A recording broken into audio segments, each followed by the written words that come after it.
All right, so this time let's talk some fundamentals, just the basic socionics structure. What is the structure of socionics? Where does it come from? What's it all about? Okay. Now, before we get into that, just mentioning something that a phrase that we hear a lot in medicine. We call it that we are practitioners. We're medical practitioners. We practice medicine. The intent behind that is to say that you are not an expert, no matter how many medical degrees or titles you have. You are a practitioner. You're always practicing. You're constantly learning and evolving.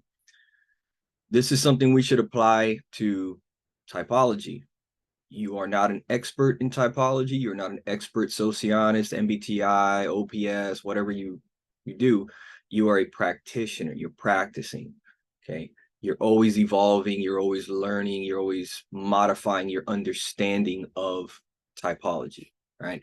So we're practicing socionics here. All right. Practicing it. Now, all right. So let's play with this a little bit. All right.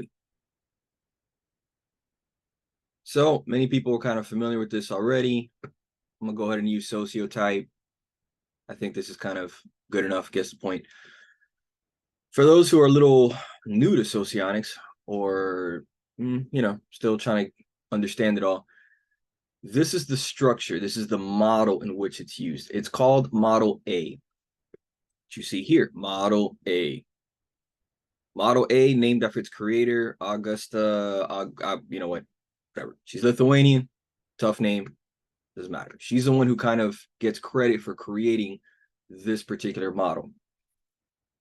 Now, an important note, socionics was not made by one person. Okay, socionics is a group of people, of different scientists that all contributed in their own way and added different pieces to the model. All right. What we're talking about today, just the structure, the functions, is predominantly just Model A.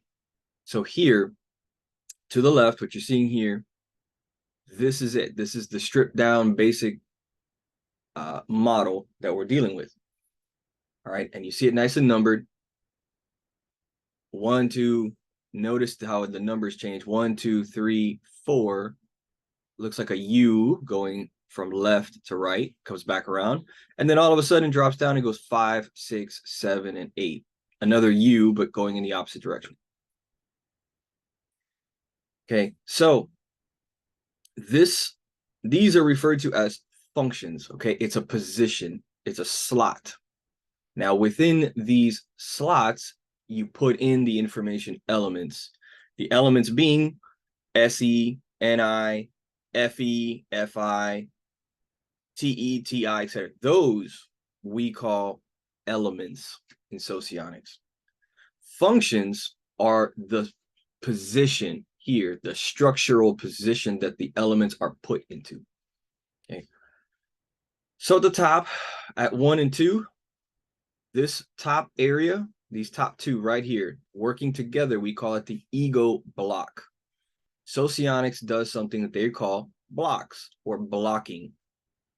Blocking is when you have two elements working together. Okay, so up top, the leading function and the creative function work together. They're not separate. So the idea of saying, well, they're SE leading and SE is this and SE is that, SE, SE, SE. Okay, but what is SE when blocked with TI? So in an ESTP, for example, an SLE, how does that change when you're dealing with SE that is blocked with FI in the case of an SEE? Right? How does that SE now change and look different? In the real world, that's what we're going to see. We're not going to see straight SE. We're going to see this SE colored with something, modified by something, adapted somewhat with something, right? This is how it's getting complicated. So again, at the top, the leading function, whatever particular dominant element you think that person has goes into the leading function. Could be NE. Maybe they're dominant NE type. Maybe they're dominant SE type. Okay, goes into the leading function. Then you have the creative function. So if it's an NETI, the TI goes into the creative function. And now you have this NETI combination going on in there, right? Versus ENFP, right? And IEE. All right, well, that's going to be NE in the leading function with FI in the creative function. That's going to change, again, how that NE is used and how it's presented, how it comes across to people.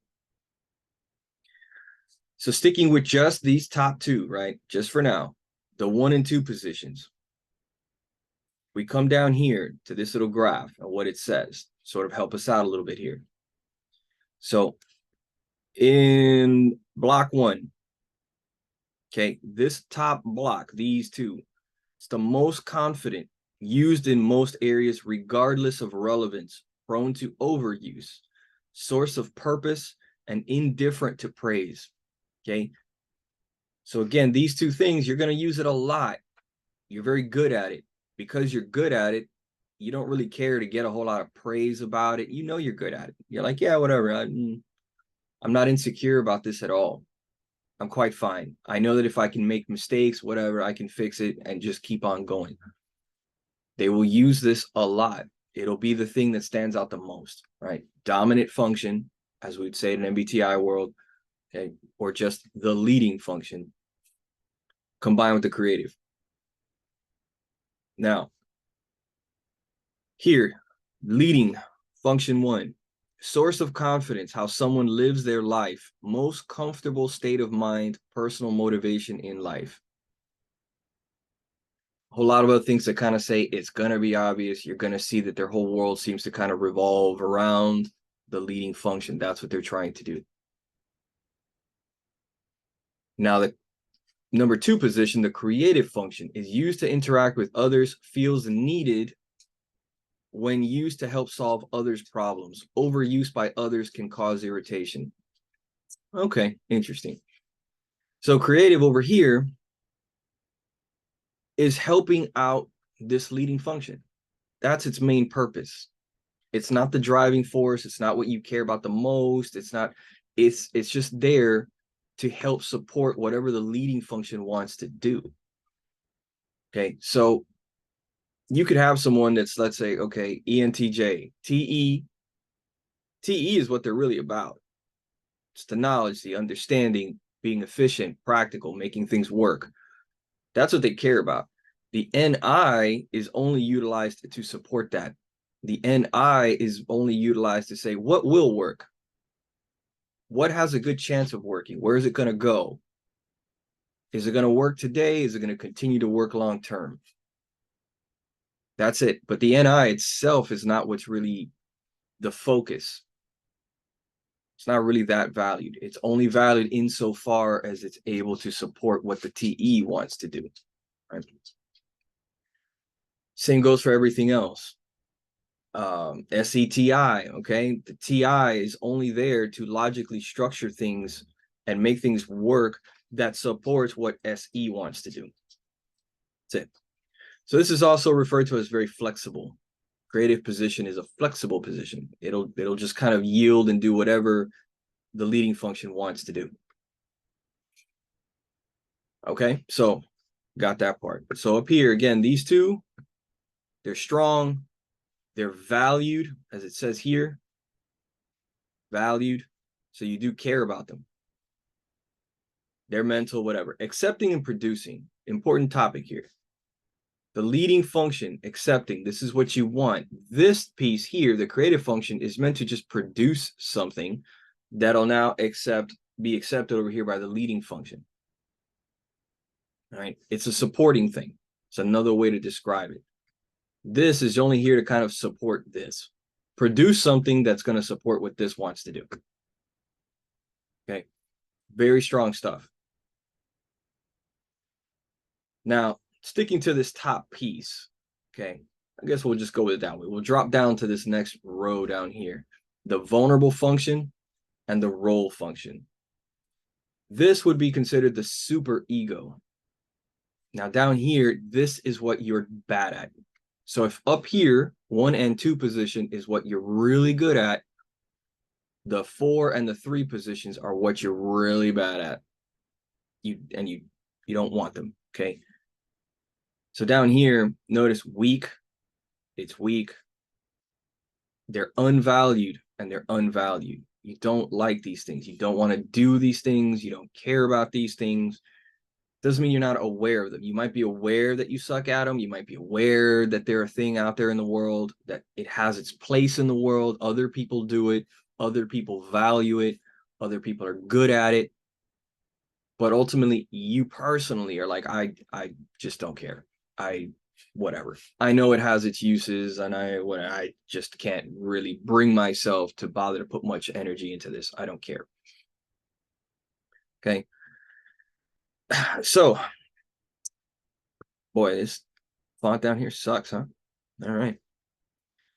So anyway, in this, what it's saying down here in the second block, these two down here, lacks confidence, sensitive to criticism, prone to overreaction, source of stress and anxiety, appreciates praise.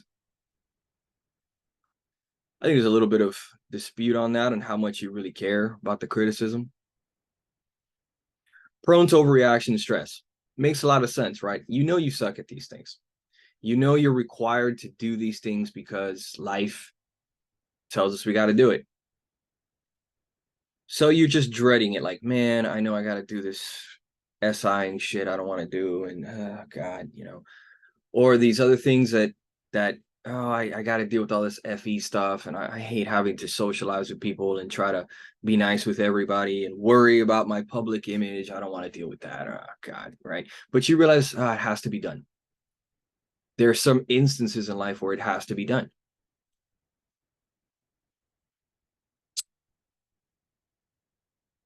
Okay, so, boy, this is terrible. What the vulnerable function.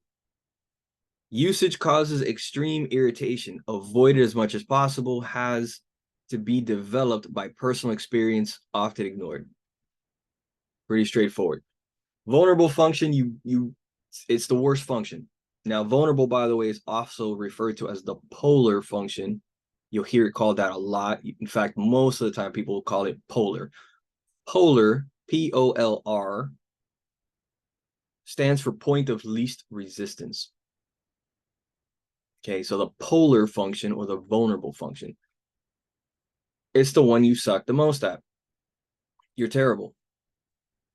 Again, for some people, it'll be blatantly obvious that it's a total area that they are completely neglecting. They don't understand it. They get all kinds of confused the moment you start talking about it. If you ask them questions, they just, it's like they don't know how to answer. A funny example is looking at some ENTPs or ILEs, and you discuss scientific taxonomies of different species and quantum mechanics or whatever, and you start bringing up things like this, and all of a sudden they're alive and they're like, yeah, my God, I love it. It just, let me explain to you how the tree branches off this way, and they figured out that based on this joint on a hand and so forth, that this species is in fact related to this species that they don't even look alike, but in fact they really are. Oh my God, because and they're just talking and energized, and it's like they enjoy it, they seem to understand it.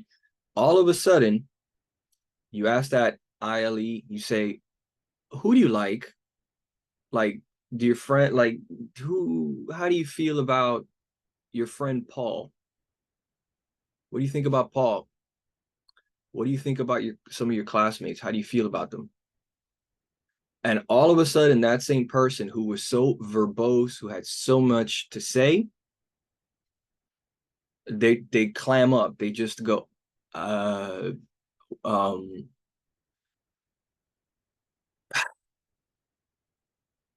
well, I mean, he seems to be a nice guy. Like, Paul is popular, seems to get along well. He's kind of interested in some of the taxonomy stuff I'm interested in. And you see them suddenly go from this energetic, I know what I'm talking about, I'm very comfortable to looking awkward, looking uncomfortable, asking you to rephrase the question because suddenly they're stumped. It's like they don't know how to answer the question. That's a problem with FI because they're FI vulnerable, they're FI polar. All of a sudden, they just struggle to think of things in terms of just who do I like? Why do I like them? Emotionally speaking, what do I feel about them? They climb up, right? That's an example you'll see with certain people, different types. You might start asking them things or doing stuff in the vulnerable area, and they just are like, what? I don't know what's going on.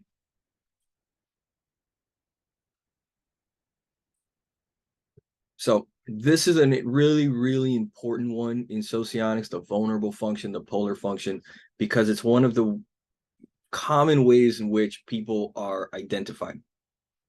So a lot of times when people are typing, they will look for the leading function, right? The dominant, makes sense. They'll look for the creative function that's supporting that leading function because these are the two strongest things that the person is emitting, that the person is using. It's going to be ever present. They're doing it all the time. All right. Then we reverse that and think of, well, what is the thing that they're really bad at? They're doing all of this so much that they have something over here that they're so bad at, and it's starting to stand out. What is that thing? What keeps tripping them up over and over again throughout their life? That's usually going to be the vulnerable or the polar function. And once you figure out these are the dominant things that are working and we can identify the polar, you probably have already typed the person right there, even without doing all the rest of this stuff yet. Okay, you probably already have it. You should still, of course, try to figure out everything else, but you probably already got it. Okay, so this is a very, very important one. It's a critical thing that gets used in discussions, in arguments, when you're trying to make your point why Donald Trump is an SLE instead of an SEE or whatever, he's something else. People will refer to, well, look at the his polar function. Look at what he's really, really bad at. He's got a horrendous FI. How do you really justify that? You know, they'll use that as a major argument as to why he's a particular type. So identifying the vulnerable function is important. Okay, it's big deal. Big deal. So a professor of mine used to say, big deal. All right, role function. So the role, again, it's still down in the super ego block, so you still suck at it. You don't like it, you don't want to deal with it, but you're a little bit better at it than the vulnerable function. You can do this. You can do decent role function. You can develop it and do well enough and get the job done, and so forth. The problem is the role function is often acting alone because its vulnerable function isn't really doing anything. It's really not helping this at all. So this is weak. This is something, the role function is when you're playing a role. It's something that you feel society wants you to do, requires you to do it, and so you do it and you get it done as best you can. But the moment you can get away from this, you will. You're going to get the hell away from role function and go back to one of the other functions you like. So down here, nice red down here, role perceived as personal weakness sometimes makes hard attempts to improve. Criticisms causes irritation activated when anxious. Well, you know, you suck at it. You know you suck at it. People are going to criticize it, and of course you're like, yeah, I know, thank you, I suck at it. I'm trying to get better, and I just, you know, this isn't helping. Thank you. It's not going to feel pretty good. Again, because you know that it's something that is required, you need it to get through society. You need it to get through life and do stuff. You're trying, you're doing it, you're working it, and you just realize that this is that area you're gonna get beaten up on by others because others are gonna notice that you're just okay at this. You're not that great at it. It could definitely be better, and so it'll draw attention in some cases. Okay, not always. This can be developed. You can get decently good at this to the point where it's you don't really have a problem in it anymore. It's not like people are noticing that you have a clear problem. It's definitely not your strength. You're going to be better at these other things. People are going to give you credit and notice these other things up here. Okay, this ego block stuff. But this role function can be developed so that you're not atrocious at it and drawing attention to yourself. Right?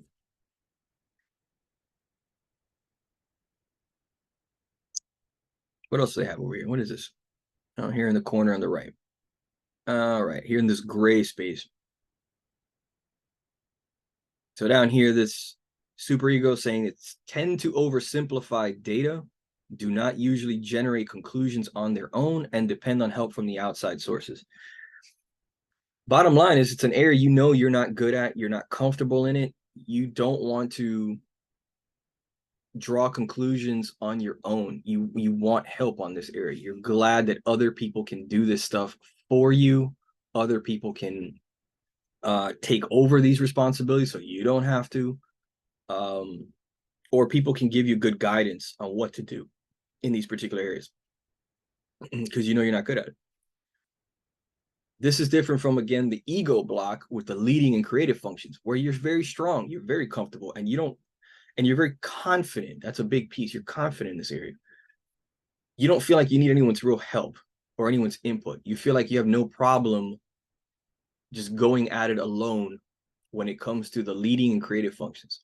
I don't need anyone's input. I can just do it. I'll just jump into whatever project, whatever's happening, and I'll just deal with it and keep going. Okay, there's confidence in there. There's confidence to fail, to take a hit, and just keep right on going. It's not a big deal. There is no real confidence in the vulnerable and role functions, okay, in the superego block. All right, enough about that. Let's go down to down here, okay, the third block down here, okay. This is the super id. Yes, that doesn't exist from Freud. Get Freud out of your head. Freud has nothing to do with socionics.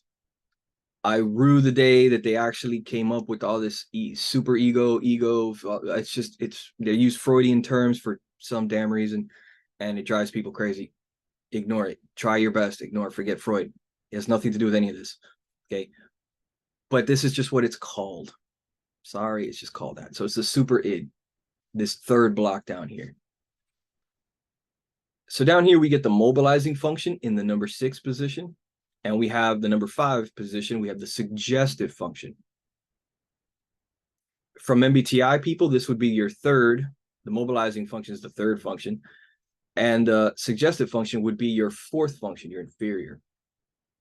Okay, but this is how it's written out structurally for socionics. So these are things that you value, but you're not that good at them. Okay, you're kind of working on. This is a work in progress here. Okay, but you do value them. You do care about them. Okay, you are aware of them to some degree, and you are trying to get better at them and so on. Now, because you know you're not so great at them, once again, you lack confidence in these areas. This is a source of personal stress, and there's a certain pride that you take in trying to get better at these particular areas. Okay, you want to try to do that, particularly the mobilizing function. Okay, the mobilizing function, also often referred to as the hidden agenda from John Beebe's side of things. This is something that you're kind of halfway decent at. Okay, we'll talk about dimensionality some other time.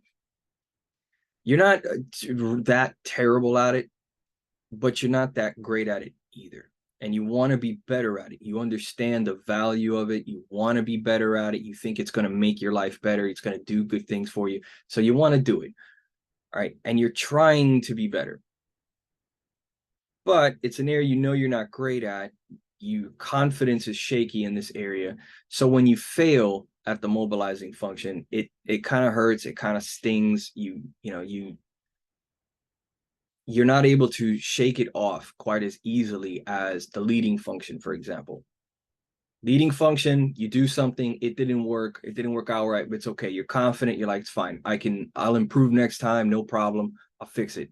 It's not a big deal. I won't lose any sleep over that. Mobilizing function, you kind of struggle out or you fail, and this is something that causes you to kind of ruminate a little bit, maybe feel down on yourself a little bit that you were not so great here. Okay, so let's go back over here to what they have on this blue area. So the whole super id block, poorly developed, seen as chores best left to others, prone to being desired, source of recreation, appreciates help. Okay. In the case of the mobilizing function, it's definitely going to be source of recreation or prone to be desired. You want to get better at it. Here, right next to it, it says appreciated, overuse by others can be seen as excessive, may be overindulged or severely neglected, can cause boredom. That's interesting. So some people will overuse the mobilizing function. This is talked about a lot. Some people, they like it so much and they want to get better at it so much, and they're so hungry to get good at this and prove themselves that they actually end up overdoing it.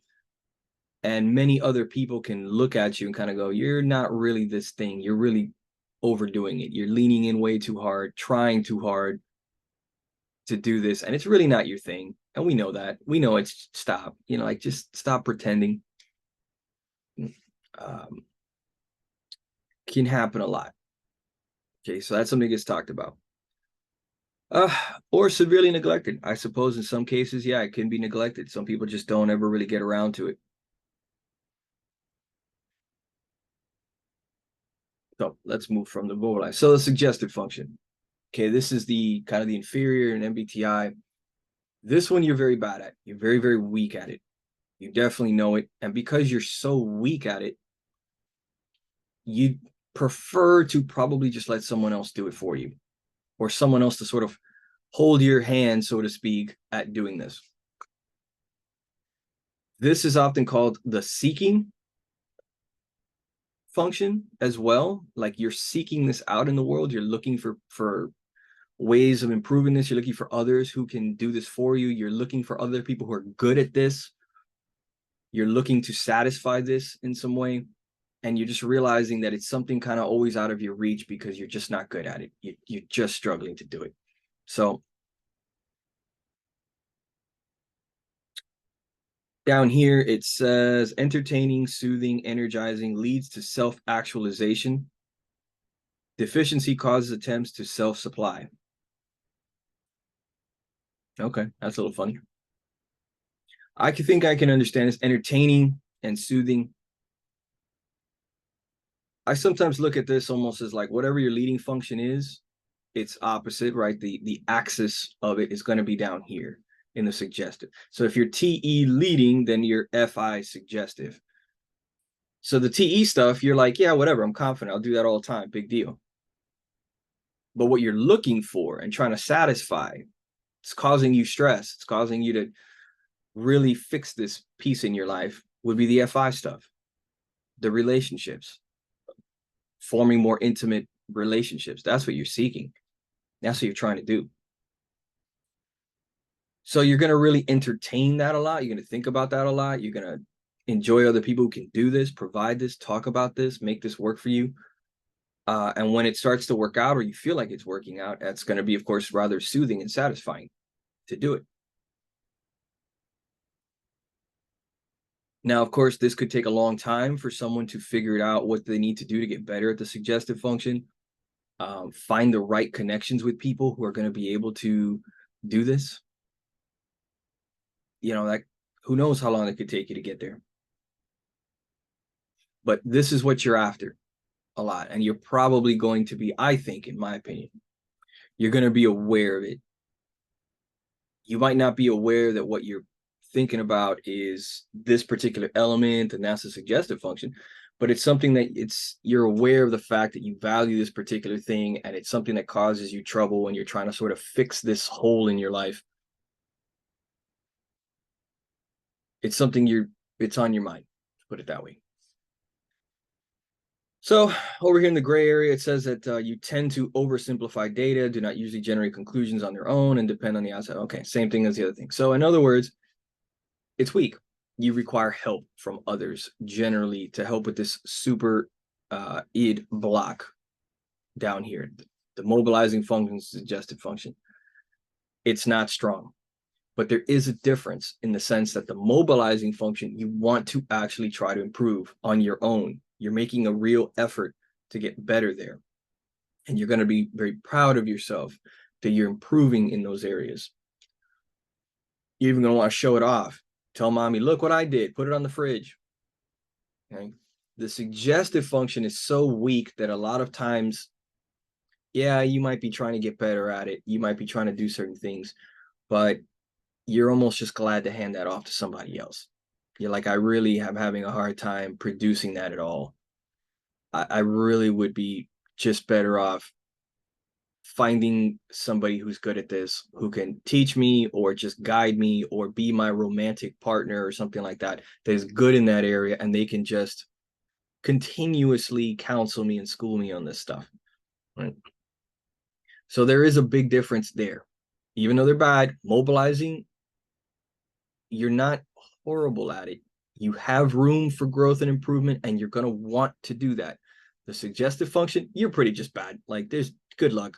You're not going to be that great. And you're just ready to really kind of hand it off. Okay.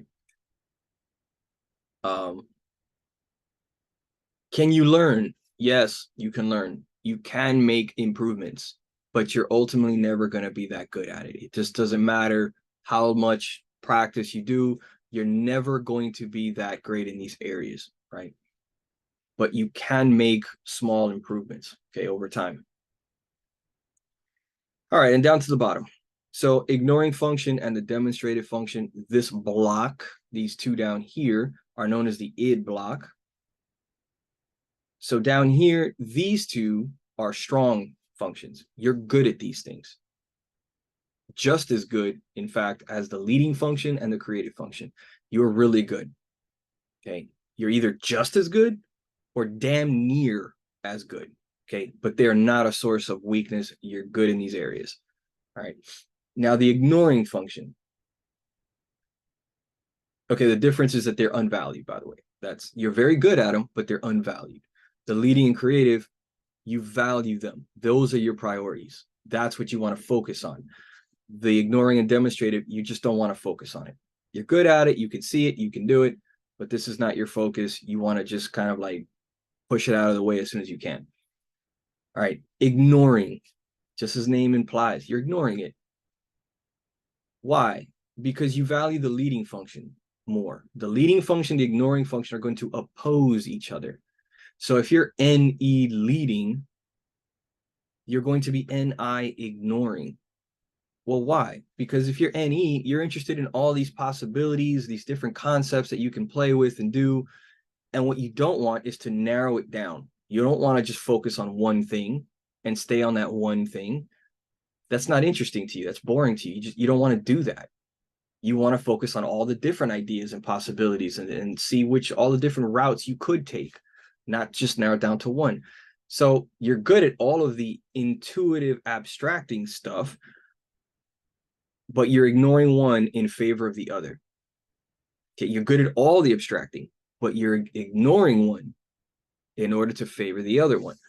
So NE is what you're focused on. You're ignoring all the NI stuff. Yeah, you can do it. You can see where others are generating NI and where they're going with stuff. You could do NI stuff as well, but you don't care. It's not what you want. Okay.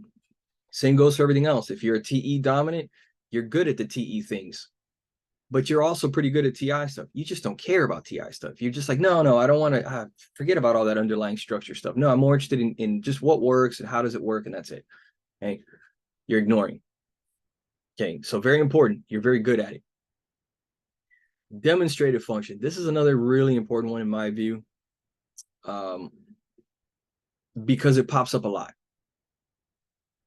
My personal viewpoint so far, again, we're all practicing typology, but in my personal view, you tend to notice the leading function well because it's very strong and obvious. You may be able to notice the creative function. It's not always as visible, and there's reasons for that I'll talk about some other time, but you probably will see that.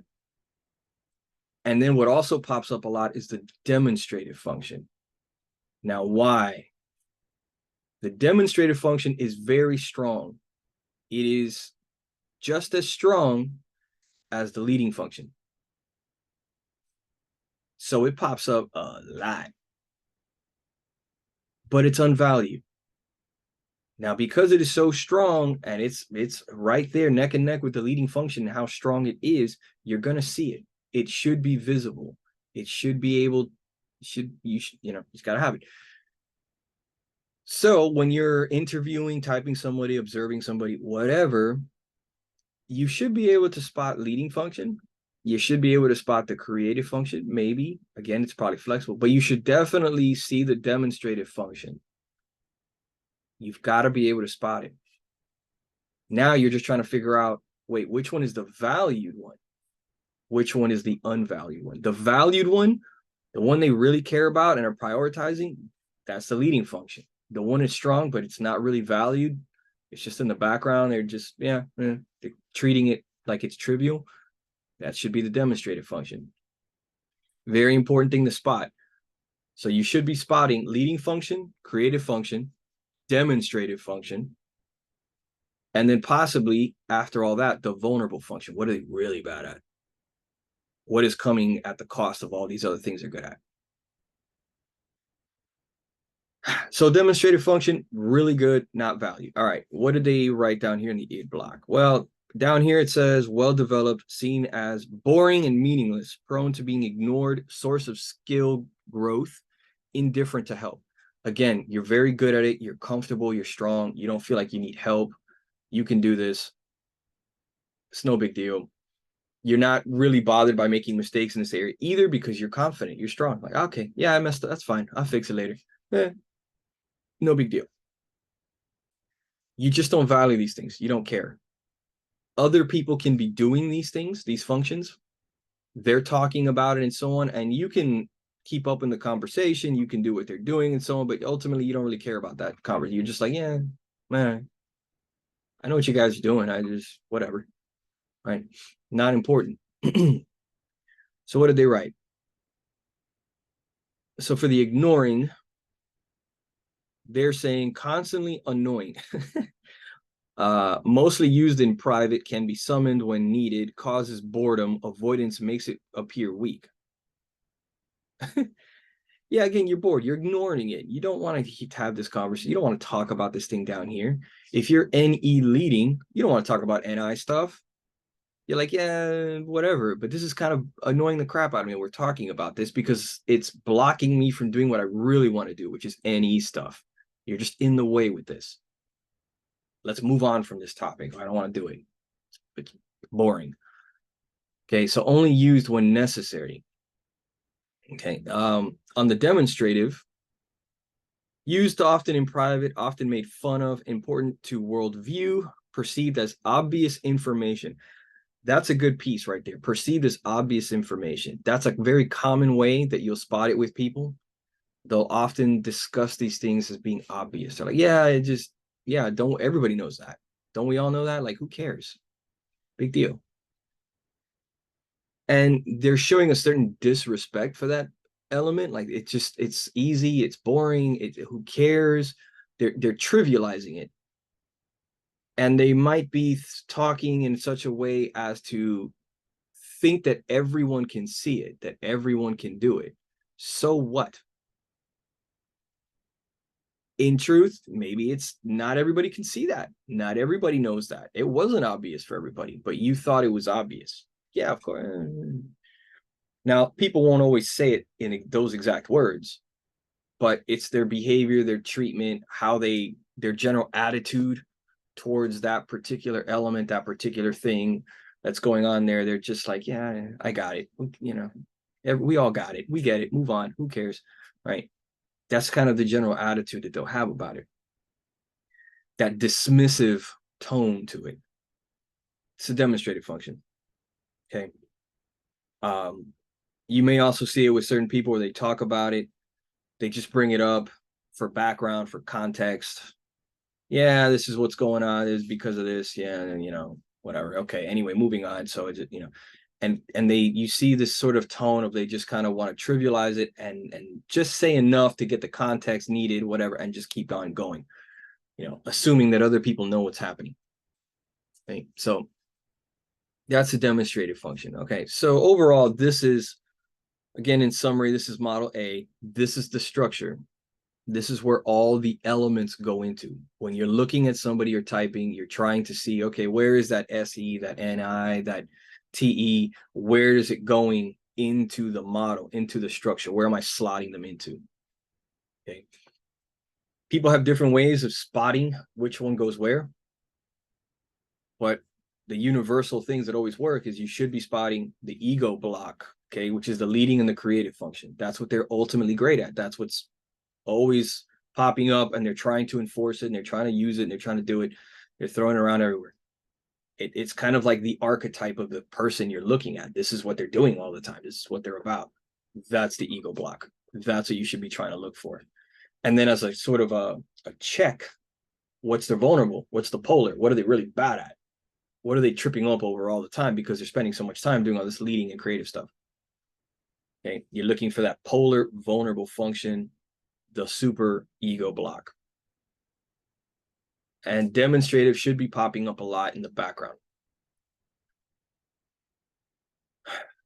I would also again say mobilizing, although it's not that strong as the other, it's not as good, really. It is a strong function. It is a very bold function that stands out to people. And for some people, it can be so strong and so well developed and utilized that it's starting to look almost as blatantly obvious, as in your face as like the leading function, right? And it starts to become a little tricky with some people. That can happen a little bit. Okay, some people just really utilize that mobilizing function and have trained it up rather well because of circumstances in their life, because of things that they were doing in their life. The mobilizing function can kind of get there, so it can kind of get in the way a little bit. Okay, so I think that hopefully covers most of this. I'll talk about dimensionality in another video, which really ties into this. Dimensionality is about the strength of these particular functions. I did talk about a lot in this because it's kind of hard to separate. It's kind of hard to talk about these functions and the structure they're in without talking about how strong they are. But ultimately, that's more of about dimensionality. Again, I'll do something else on that. Okay. This is the structure for everybody coming out of MBTI or OPS or just about everything, most of everything else. Those things are a 4-function model. It only talks about 4 functions, and that's it. First, second, third, and fourth slot. And then they just, for the most part, kind of ignore the other 4 functions or say that it's in your shadow, it's somehow repressed in there somewhere, whatever. All right. Socionics and John Beebe's work is also another 8-function model. Socionics, 8 functions, 8 spots. This is on the assumption that we use all 8 of them. We have them all. Every single one of us is a complete human capable of all of the elements. Okay, we have all of them within us, but we are prioritizing some more than others, and that's coming at the cost of certain elements that we're ignoring or that we're totally vulnerable to because we really don't understand that element. Okay, so this is the 8-function model. There's the structure. And where I started at the beginning of all of this, remember, we are practicing typology. Okay, nobody is really a master and an expert that has the answers to everything. Some people are just been at this a long time and they're good at it. Okay, but they're not perfect at it. Okay, so we're practicing typology. So let me know if you have any questions, thoughts, comments. Again, a lot of this is very directed towards people maybe who are trying to familiarize themselves with socionics. They're kind of new to it. You can come here to Sociotype. That's one web page. There's many others. There's Wikisocion is a huge one. World Socionic Society, boom, over here. Here's their thing, has dimension. This is the same thing right here we were just talking about. Ego, super id, id. leading, creative, vulnerable. You see all the same names, right? Same positions. And then they have the dimensionalities added to it. Save that for a different talk, okay? Some other descriptions. This is kind of nice. It's all in one page right here. You can see it all: ego, super ego, definitions, whatever. This is a World Socionics blog spot. You kind of have to dig for it. It's like the very last blog, or one of the, I'm sorry, not last, but one of the earliest blogs ever. Way over here on the right. You'd have to go way back to like 2014. It's one of the very first things, okay? And you can look up some of that stuff on dimensionalities and everything else, okay? So that's pretty much it. Like, subscribe. Again, questions, whatever you thought, something else you wanted more clarification on, or something that I kind of mumbled through or whatever, you know, etc. Leave your comments, and like and subscribe. And then I'll go on to dimensionality.